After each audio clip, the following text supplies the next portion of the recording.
Baik, kita bersama dengan narasumber kita akan menyentuh mengenai pengenalan konsep pengajaran dan pelajaran bahasa. Bagi ramai di antara kita akan menganggap bahasa ini mudah saja, tapi bila ditanyakan tata bahasa, peribahasa dan sebagainya, pastinya memang berfikir panjang. Jadi memang sebenarnya pelajaran ini ada kesusahannya, namun kalau kita meminati dan juga mengetahui pengetahuan, pengalaman yang penting, insyaAllah akan dapat kita ni tahu juga memudahkannya. Baik, kita narasumber kita pada hari ini, Alhamdulillah, Yang Mulia Muhammad Nur Razmi Muhammad Yusof, Pegawai Pelajaran. Kami bawakan kepada Auda akan menyentuh sedikit sebanyak mengenai tajuk kita pada hari ini. Baik, Assalamualaikum. Waalaikumsalam warahmatullahi wabarakatuh. Apa khabar hari ini? Alhamdulillah, syukur. Baik, Alhamdulillah, Muhammad Nur Razmi, Pegawai Pelajaran bagi bahasa ini. Jadi mungkin sedikit sebanyak bagi untuk mukadimah kita, mungkin dapat dijelaskan sedikit sebanyak apa yang akan disentuh dalam tajuk kita untuk hari ini. Alhamdulillah, pertama kali Assalamualaikum, selamat pagi kepada penyampai dan juga penonton di rumah. Terima kasih kepada pihak RTB kerana telah menjemput saya pada hari ini. Jadi hari ini tujuannya adalah untuk melihat bagaimana pelajar itu belajar dan bagaimana guru itu mengajar sebenarnya.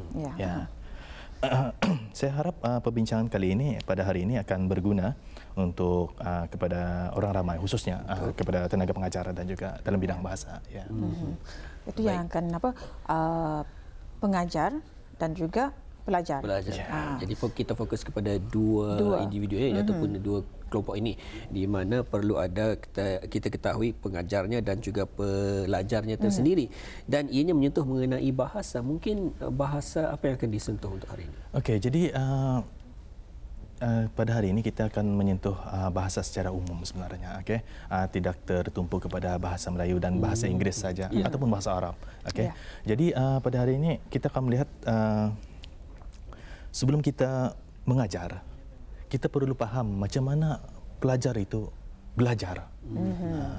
Jadi macam mana keadaan mentalnya. Jadi untuk memahami ini kita perlu melihat bagaimana menakjubnya otak anak kecil. Kita belajar berbagai jenis. Ada belajar secara informal, ada yang belajar secara formal. Yang kita tahu di sekolah, itu belajar secara formal. Tapi pembelajaran secara informal adalah pembelajaran secara antara generasi, iaitu intergeneration. Antara bapa kepada anak, nenek kepada cucu mungkin, datuk kepada cicit mungkin. Sebenarnya untuk pembelajaran bahasa ini adalah pembelajaran yang paling terbaik di rumah, sebab mental kanak-kanak, 0 hingga 3 tahun tu adalah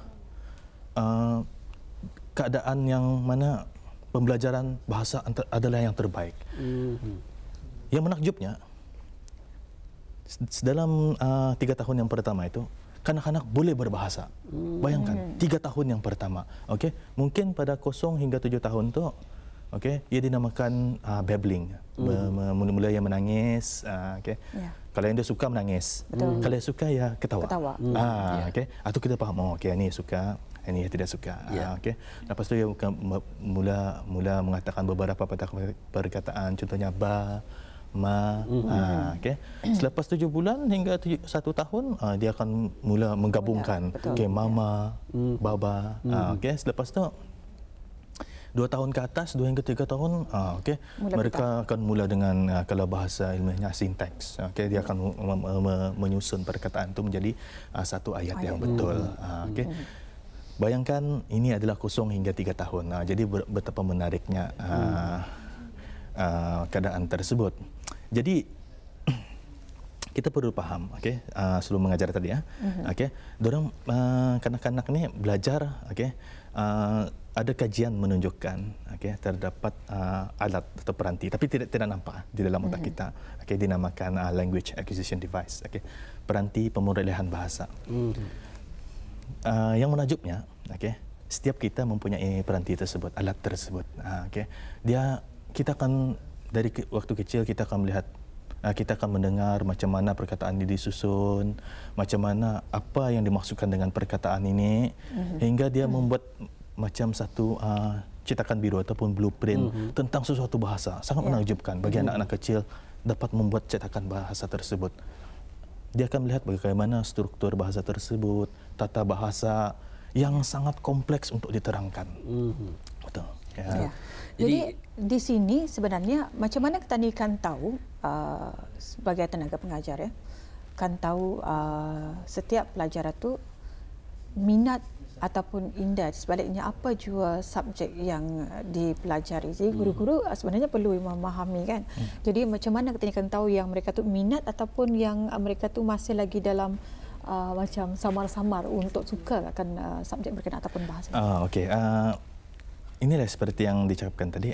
Okey, kita perlu faham keadaan pelajar. Kemudian baru kita boleh belajar. Kita faham tadi, okey, jadi dalam otak pelajar ni ia sudah boleh membuat blueprint atau cetakan biru, okey, bagaimana untuk memahami bahasa tersebut. Okey, kemudian baru datang tata bahasa. Okey, jadi proses ini memerlukan interaksi dan juga komunikasi. Okey, jadi apabila kita faham keadaan ini, barulah guru boleh merancang pengajarannya. Okey, kita tahu pengajaran bahasa ini perlukan interaksi, perlukan komunikasi. Okey, jadi disediakanlah aktiviti-aktiviti yang sesuai untuk para pelajar ini. Contohnya membaca dialog, buat aktiviti main peranan, role play, buat teknik drama. Okey, jadi untuk pembelajaran bahasa ini, mereka kalau bagi saya digalakkan untuk bermain dengan bahasa, dibiarkan untuk membuat dalam kajian dibiarkan untuk membuat kesalahan, supaya daripada kesilapan tersebut pelajar dapat belajar mengenai dengan kesilapan yang dibuat. Macam tu. Baik, sebetulnya nampaknya ada peringkat-peringkatnya tersendiri. Kalau dari 0 ke 3 tahun caranya untuk kita ni biasa bercakap dengan mereka ni, dan kalau seterusnya lagi peringkatnya seterusnya ada tadi yang disentuh oleh Tuan Muhammad Nur Azmi, ialah dengan kita ni bawa ada role play ataupun berlakon. Jadi adakah semua ini seorang guru itu telah diberikan maklumat berkenaan ataupun ianya terpulang juga kepada seorang guru itu untuk melihat kelompok pelajar tersebut? Okey, jadi inilah pentingnya kita mengetahui tentang konsep pengajaran dan juga pembelajaran bahasa. Okey, guru mengajar, pelajar belajar. Jadi ada ruang di tengah-tengah. Okey, jadi ruang ini, kita perlu untuk memindahkan ilmu itu kita perlukan jambatan. Okey. Contohnya kalau analoginya macam mana kita akan ke daerah Temburong, tentu saja boleh menggunakan kereta. Tetapi ke sana boleh menggunakan motorbot mungkin. Betul. Ataupun boleh menggunakan helikopter mungkin. Ya. Okey, semua boleh. Okey. Tetapi ia memerlukan wang, ia memerlukan masa. Okey. Mungkin dalam keadaan-keadaan yang tertentu, mungkin menggunakan kereta adalah yang terbaik. Tetapi sewaktu tidak ada jambatan, mana mungkin menggunakan kereta boleh, tapi Anda dapat berenang juga. Tapi berenang pun kalau sudah nada apa-apa, nada duit nada, motor pun buat pun nada, mungkin berenang. Tapi tujuannya untuk sampai. Betul. Tapi mungkin tadi kalau berenang mungkin dia sampai. Jadi ini ia punya analoginya. Untuk kita ni menyampaikan ilmu itu, tidak ada satu pun cara yang betul-betul khusus. Kita lihat keadaan kita. Macam contohnya sewaktu pandemik COVID-19 ini, kita tidak boleh menggunakan secara pengajaran secara bersemuka, mungkin secara dalam talian.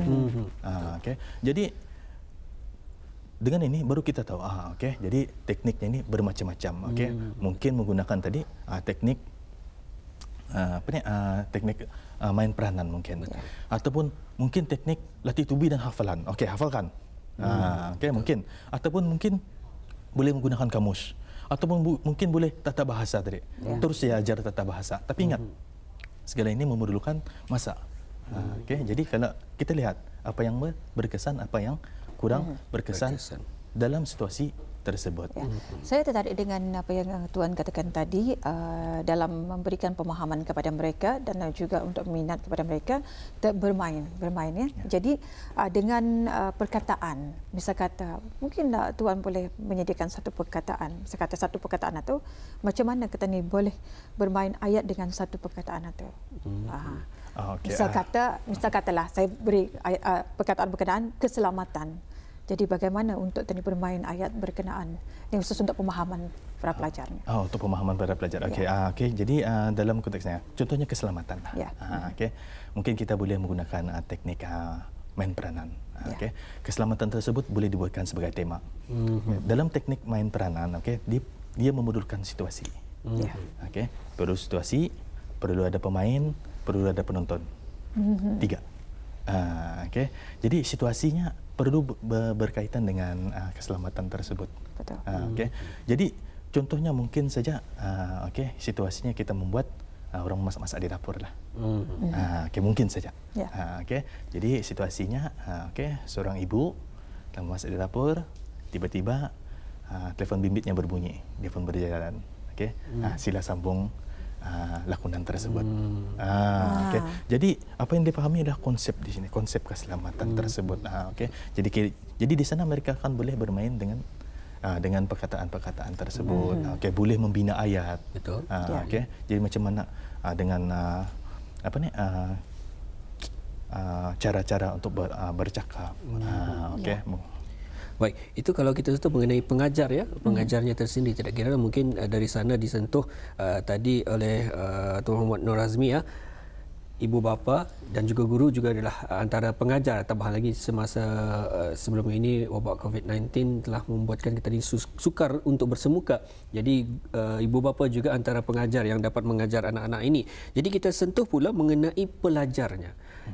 Kalau tadi Tuan menyentuh pelajar ini biasanya daripada peringkat-peringkat umur yang tertentu. Jadi apakah cabaran bagi peringkat-peringkat yang kecil dan juga yang besar? Adakah mereka ini sama cabarannya ataupun berbeza? Okey, satu soalan yang baik Amar. Okey, setiap pelajar ini berbeza. Okay, ia mengikut peringkat umur. Okay. Jadi seperti yang saya cakap tadi, ada peranti dalam otak kita. Okay, mengenai belajar mengenai membuat cetakan biru, okay, ataupun blueprint tentang tata bahasa. Okay. Kalau ditanya pun memang Amar tahu kalau campur tarik jadi menarik. Okay. Campur tari jadi menari. Ya. Tapi ada perkara yang kita buat secara bawah sadar di sana. Contohnya tadi, mencampur tadi, menari. Di mana T-nya? Di mana? Di mana T-nya? Di mana hilang? Macam apabila kita faham tentang konsep ini, okay, kita akan cuma perlu menambah. Jadi kita tahu, okay, setiap perkataan yang bermula dengan huruf T akan jika digabung bersama dengan huruf men, T akan hilang. Apa saja? Okay. Contohnya mencampur tukar. Menukar. Iya. Menukar. Kadang-kadang ada yang lebih kreatif, dicampur dengan bahasa Cina. Mencampur tapau. Menapau ya. Menapau. Secara bawah sadar kita telah membuat sistem tersebut di dalam otak kita. Ini yang menariknya. Betul. Ya. Tapi ini adalah 0 hingga 3 tahun. Kita telah belajar, inilah caranya. Kalau mencampur T, ini. Okay. Tapi keberkesanan alat tersebut akan mengurang sehingga kita mencapai umur 14 hingga 15 tahun. Okay, jadi akan jadi mengeras. Okay. Jadi kita paham, okay, inilah caranya bahasa ini dituturkan. Okay. Cabarannya adalah selepas itu. Okay. Sebab kita paham, inilah caranya. Okay. Contohnya, kalau apabila saya sebutkan kereta saya. Okey, dalam bahasa Melayu. Adakah ya betul jika kita buat dalam bahasa Inggeris? Ka mai. Ya. Kereta saya. My car. Terbalik.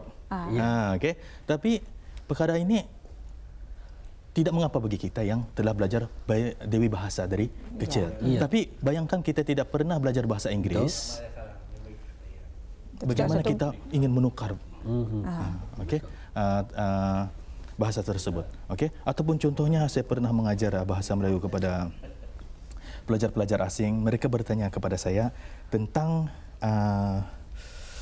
walking, tentang imbuhan.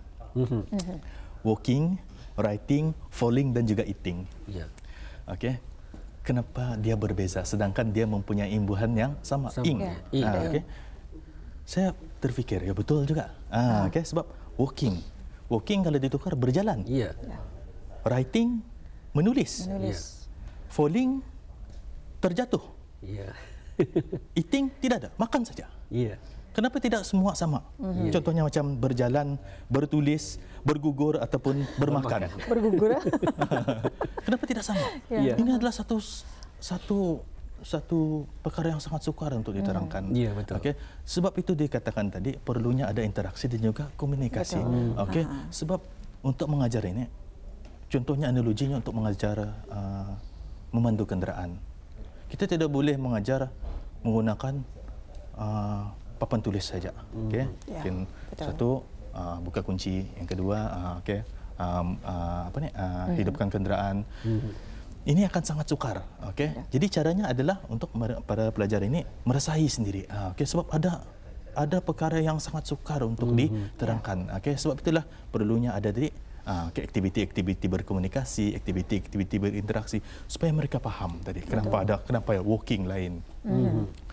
Writing lain. Okey, ya sangat sukar. Tidak semestinya kita tahu sesuatu bahasa, kita boleh mengajar bahasa tersebut. Saya baru tahu sebenarnya hari ini, baru terfikir ya mengenai dengan tidak mengenai dengan bahasa Inggeris dan juga bahasa Melayu.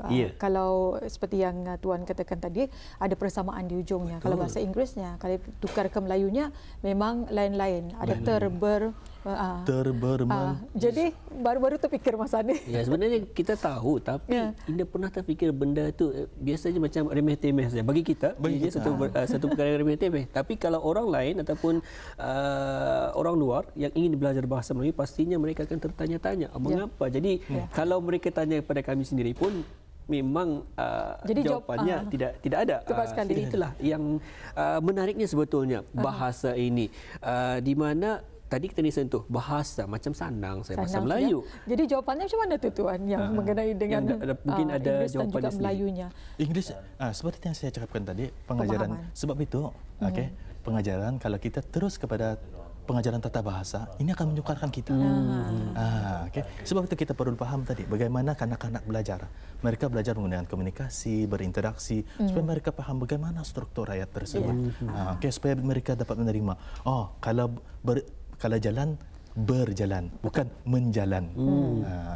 Kalau lari, berlari. Artinya mengikut konteks kesesuaian. Kesesuaian tu supaya mereka faham. Sebab itu dikatakan tadi, biar mereka menggunakan bahasa tersebut, bermain, tapi namun jangan menghina bahasa tersebut. Kita bermain dengan bahasa tersebut supaya mereka faham. Jadi seperti yang saya cakapkan tadi, kita perlu faham keadaan ini, kemudian barulah kita boleh mengajar. Jadi kalau kita faham, tidak semestinya mudah bagi pelajar yang baru belajar bahasa Melayu, lebih-lebih lagi di Brunei. Saya pernah mengajar bahasa Melayu standard pada pelajar, ada yang datang kembali kepada saya. Ternyata orang-orang Brunei ini macam masih agak kurang. Bila lihatnya macam lain saya bangsanya, macam orang putih lah. Mulai saya cakap bahasa Inggeris, walaupun kepada penjual-penjual di tamu-tamu. Jadi ini kadang-kadang beri sebabnya mereka cuba untuk menggunakan bahasa Melayu tersebut, namun tidak dibalas. Daripada kita ni pula yang ingin belajar bahasa mereka. Jadi kalau sebabkan Tuan menyentuh mengenai bahasa perbezaan ini, jadi mungkin dapat dijelaskan sedikit apakah cabaran bagi pihak pengajar bahasa pada ketika ini, di mana ramai di antara kita ini dalam bahasa sendiri biasa-biasa saja pun ada yang tersebut bahasa Inggeris. Ini memang sesuatu yang sangat sukar untuk diterangkan, sebab bahasa Inggeris, kita telah pun tahu kepentingan bahasa Inggeris, sebab Brunei adalah sebuah negara yang kecil. Jadi kalau kita want to go global, kita mau keluar, kita perlu mengetahui bahasa yang diguna pakai, lebih banyak diguna pakai ya. Namun inilah tugas pengajar, tenaga pengajar. Bagaimana mereka memperkasa bahasa Melayu di sekolah. Jadi sebab masa ini di rumah pun ramai yang menggunakan bahasa Inggeris. Bukan, ini bukan untuk menyalahkan siapa-siapa, tidak.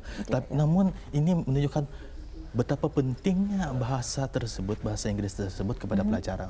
Sebab kebanyakan subjek atau mata pelajaran kita diajar dalam bahasa Inggeris.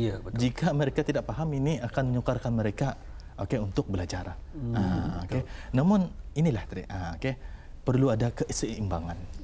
Keseimbangan. Jadi kalau bagi saya sendiri, saya mengajar anak saya di rumah, kalau sewaktu bahasa Melayu, gunakan bahasa Melayu. Sewaktu bahasa Inggeris, gunakan bahasa Inggris. Jangan campur. Jangan campur. Supaya mereka paham.